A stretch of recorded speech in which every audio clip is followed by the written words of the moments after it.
hovlimisan hovli. Mana sizlarga yoqadigan, qarab to'ymaydigan hovlilardan bittasi mana shu bo'ladi, qarang. Fasad qismiga prosta gap bo'lishi mumkin emas. Hovlimiz ham keng qilingan, 3,5 sotix maydonga ega. Lokatsiyasi ham zo'r, Uchaqramon postidan 1,5 kilometr kirganda mana shunaqa zo'r lokatsiyadan shu hovlimiz sotuvga chiqyapti va nihoyat bu yoqda ko'rsangiz bo'ladi. Podnaves yozgi oshxonamizda joylashgan.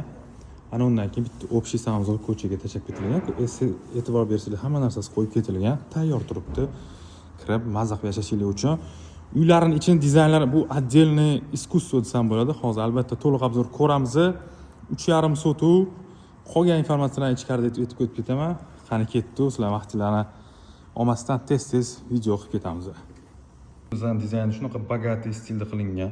Qaranglar. Kirishimizda kattagina hol qismi, tez video qilib ketaman chunki uyimiz katta, taxminan 450 kvadratga yaqin. Juda ham katta hol qismi, bu yoqda TV zonasi, bu yoqda mягкий zona qilib mazza qilib bo'ladi. Panoramli oynalar hovliga qaragan, prixo'ja mebeli, kirishimizda chap qo'lda oshxona qismi. Oshxona mebellari ham tayyor turibdi bizda. Texnikalar ham qo'yib qo'yilgan. Oshxonasi ham juda ham katta qilingan. Har bitta xonani, har bitta detalli, ranglari, dizaynlari bir-biriga juda ham chiroyli tushgan. Hozir o'zingizlar kirib ko'rib baho berasizlar. Bu bo'lsa bizning kattagina zal qismimiz. Oynalar orqa hovliga qaragan. Zal masalan zal, juda ham chiroyli. Bu yo'g'i bitta zo'r gilam parda mebel olib kirsangiz, bundan chiroyli zal bo'lmasa kerak menimcha. Общий sanuzol birinchi etaj uchun va birinchi etaj uchun master spalni, ya'ni bu spalnimizning ichida o'zini sanuzullari bor. Qulaylik. Dushvoy qilingan. Tepada xonalar soni 4 ta bo'lsa, 2 ta spalni ichida sanuzul va bitta общий sanuzul bor. Albatta hozir ko'ramiz. Podval keladigan bo'lsa, podvalimiz 60-70% podval, жилой qilingan, kotellar ham podvalda joylashgan. Xo'p, videoni o'tkazib yubormanglar, tanishib yotib qo'yinglar, qani ketasizlar bilan ikkinchi etajni ko'rib ketamiz. Marhamat, ikkinchi etaj obzorini boshlaymiz. Chiqishimizda qaranglar, mana shu katta lyustrasi bor va juda ham keng, katta hol qismi tashab ketilgan. Davaychi xonalarni bir-bir ko'rib ketamiz. E'tibor berasizlar, remontlari juda ham chiroyli chiqqan. Har bitta xona o'zgarish dit bilan qilingan. Birinchi xonamizda ketdi. Mana shunaqa rozvoy, молочный tonda qilingan va bu spalniyaning ichida o'zini отдельный sanuzullari bor.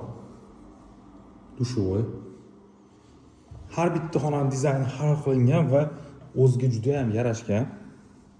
Ketdi o'rtada общий sanuzul bitta ko'ringlar. Voy, mana qarang. Zo'r chiqqan, gap yo'q. Keyingi spalni xonamiz. Takoy cho'mniro ton ishlatilgan bu yerda.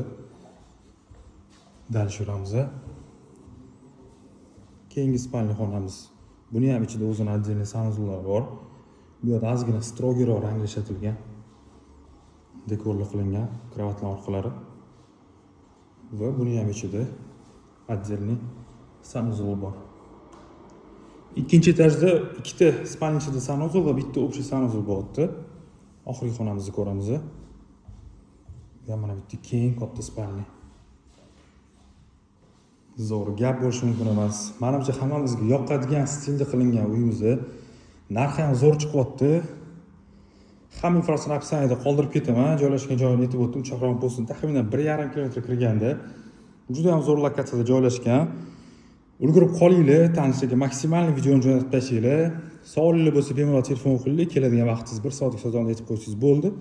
Bemalol kelib, xudo xolasa ko'rib baraka qilib keturasizlar. Bizdan kuzatishdan rahmat. Sog' bo'linglar, salomat bo'linglar.